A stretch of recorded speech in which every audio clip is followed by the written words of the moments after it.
Now, I want to welcome to our show Brigitte Gabriel. She's a national security analyst, an NYT best-selling author, and chairman for America.org, which is ACT. Brigitte, thank you so much for being here. Now, Brigitte, for all of our viewers, she grew up in Lebanon as a Christian. Her village was bombed by radical Islamists.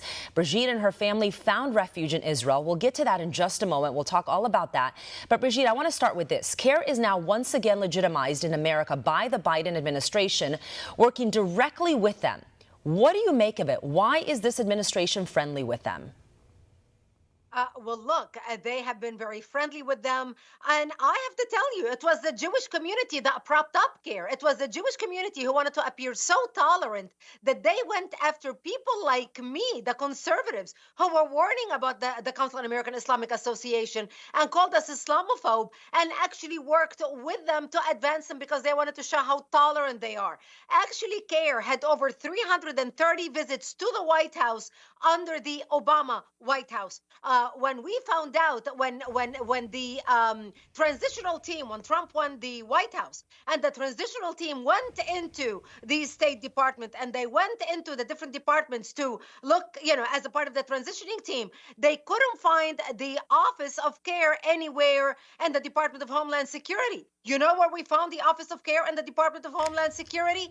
Inside the head of the Department of Homeland Security. That's why they could not find it. So this is the level of their entanglement within the Democratic Party and the Obama White House and now the Biden White House. So why is the Biden White House working with them when there were issues back in, 2009? Because the Biden White House does not recognize that there were issues with them in 2009. As a matter of fact, when Obama won the election, it was his attorney general that put the kibosh on the indictment. Remember, CAIR is an unindicted co-conspirator in the Holy Land Foundation trial. And it was at that time Eric Holder who basically stopped the handing of the indictment and put the kibosh and stopped the police in Dallas, because remember, it was in Dallas, Texas, where all the stuff, where the trial took place, stopped the handing out the indictment. So it was the Obama regime, as soon as he came to power with Eric Holder, that stopped the indictment.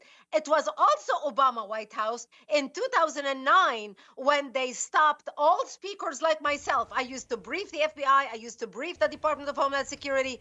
I used to brief the Joint Forces College. I used to brief the Norfolk Naval Base. All these areas, all these government defense departments where people like me, experts on radical Islamic terrorism, used to go in and provide briefing on the mentality of suicide bombers, what we are dealing with in this fight. Obama forbid all of us and stopped all of us from even entering or even giving lectures at any military facility. How do we raise awareness with our politicians now? Because, we're taking CAIR's word. For whatever CAIR says, the news media quotes them. They have been legitimized.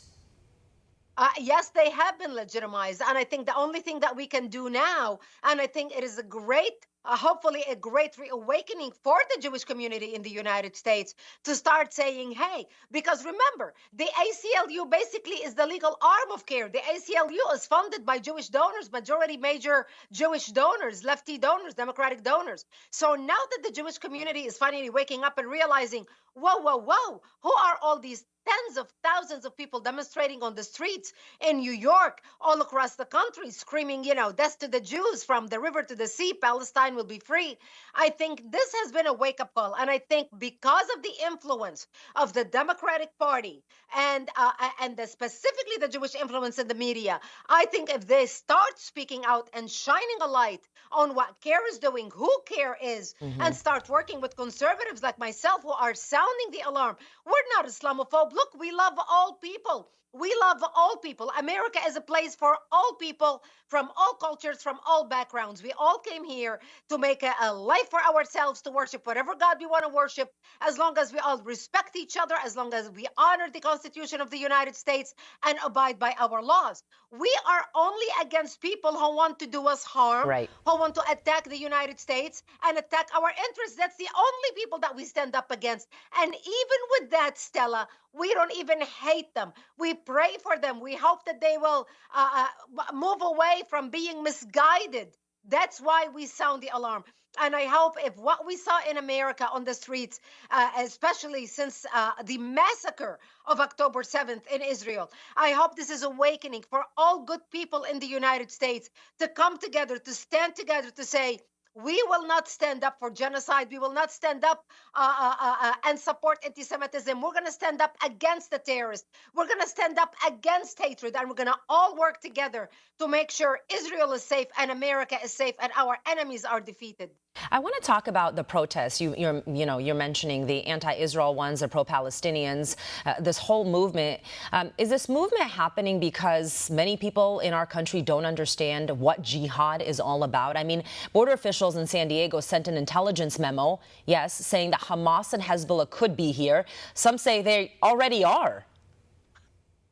They already are here. I mean, my goodness. In my book titled Because They Hate, which came out in 2006, Stella, I discussed in detail the Hamas cells in the United States. And you mentioned CAIR, for example. Okay, so CAIR was like a front for Hamas in the United States. I mean, we know Nihad Awad and what they did and the Palestinian sympathizers. And look at Linda Sarsour and all the people who are leading figures on the Democratic side, supposedly standing for minorities. I mean, look at their connection to terrorism. So they are right here before our eyes. They are not even hiding. When you see massive demonstrations on the streets of New York City or big cities in the United States, Chicago, all over the country, screaming death to the Jews, from the river to the sea, Palestine will be free. And there's, painting graffiti in Washington, D.C. on our monuments, standing, attacking and shaking the fence at the White House. I mean, we are seeing our enemy. We are seeing the sympathizers of Hamas. We are seeing those who are standing up to support a terrorist organization, not a country who has been attacked and its citizens massacred like Israel, but a terrorist organization who committed massacre and even posted videos bragging about their massacres. Actually, Hamas is designated as a terrorist organization by the United States. Yes. And we have people on the streets standing with Hamas against America, tearing down American flags, and against Israel. That's unacceptable. So the enemy is not hiding. The enemy is right before our eyes in plain sight. Yeah, and we have the Associated Press saying that they are considered militants, not terrorists. Go figure. How do we combat radical Islam worldwide? Awareness, but we combat them the exact same way that President Trump combated them. Look, he was able to defeat ISIS in no time. He didn't negotiate with ISIS. He didn't extend an olive branch to ISIS. You cannot negotiate with monsters. Hamas is a monster. It's ISIS 2.0. And what we find in common between all these organizations worldwide, whether it's Al-Shabaab in Somalia, whether it's Hamas in Gaza, whether it's ISIS in Syria, whether it's Al-Qaeda, whether it's Hezbollah in Lebanon, it doesn't matter what name they go by, whether it's Islamic Jihad. What brings them together is the ideology of Islam. Remember, Islam is a political movement cloaked in religion. And when we develop the backbone in the West to speak the truth and identify our enemy by its name and start asking the moderate Muslims to stand up and condemn this barbarism, whether it is done in Gaza against innocent Israelis living in their homes during the holiday, where are the voices of the moderate Muslims in the United States demonstrating, saying, not in our name. Yes. You do not behead babies. You do not kidnap 6-month-old children. You do not kidnap grandmothers. You do not kill and butcher a pregnant woman and get her baby out. Where are the voices of the moderate Muslims worldwide taking to the streets?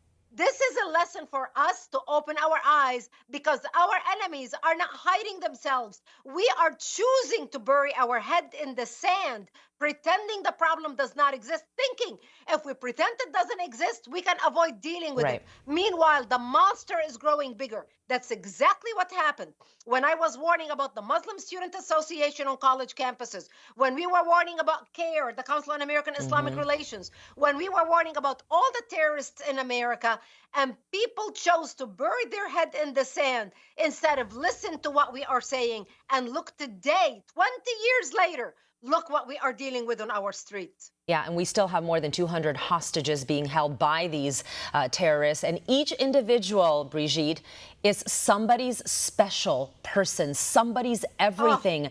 And we're not even focusing on this. I got to ask you, earlier I mentioned you grew up in Lebanon as a Christian. Your village was bombed by radical Islamists. Your family and you found refuge in Israel. Tell us more about your story. Well, the reason why I'm so passionate about this issue is because radical Islamic terrorism affected my life personally.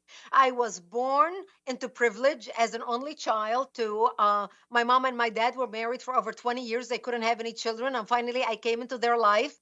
I had a chauffeur to drive me to school. We had a live-in help in the house. I lived the Lebanese dream. I come from Lebanon, which used to be the only majority Christian country in the Middle East. Open-minded, fair, tolerant, multicultural. Unfortunately, we imported people into our country, in particular Palestinian refugees who did not share our values. My 9/11 happened to me in 1975, Stella. And when radical Islamists blew up, Palestinian radical Islamists blew up my home, bringing it down, burying me under the rubble, wounded. I ended up in a hospital for 2.5 months and later ended up living in a bomb shelter underground in an 8 by 10 room without electricity, without water, and very little food. And that's where I lived for the next 7 years of my life, fighting to survive. 3 years into the war, I remember at the age of 13, the world forgot about us, forgot about what's happening, the massacres, what the Palestinians were doing to the Christians in Lebanon.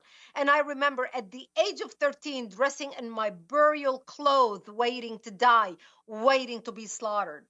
Thank God I did not die that night, because that's the night when Israel came in physically into Lebanon.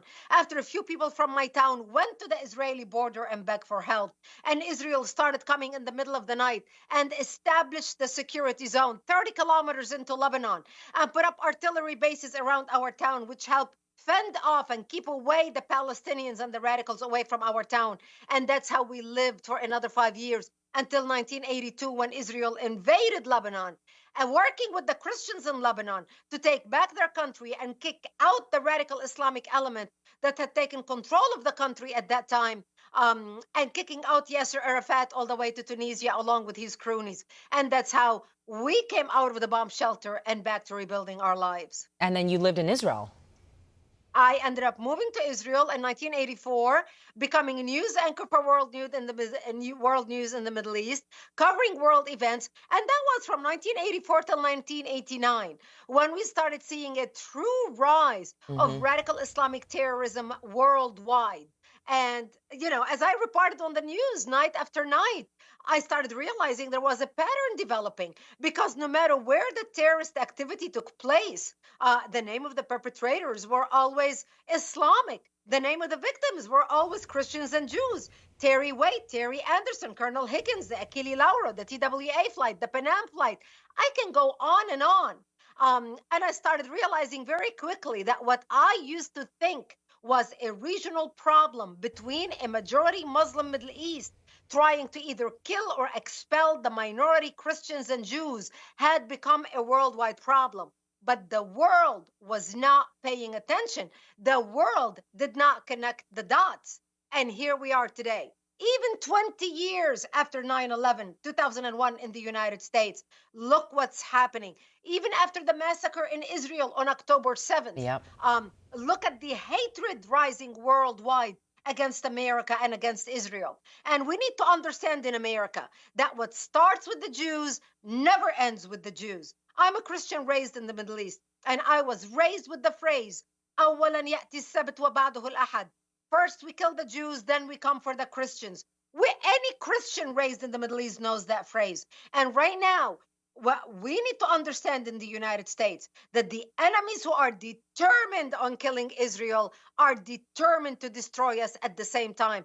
It's just a matter of time. When Iran shouts death to the Jews, death to America, death to Israel, death to America, remember, Israel is the little Satan. We are the big Satan. That's why we have a vested interest in standing with Israel and defeating the Iranian threat. Thank you for this. I mean, thank you for connecting the dots for people. As you mentioned, people are not connecting the dots and they have no idea what's going on. I want to thank you for speaking the truth. I want to thank you for your voice. You are incredible. You are so powerful. Thank you. Brigitte Gabriel, thank you for being here. Thank you.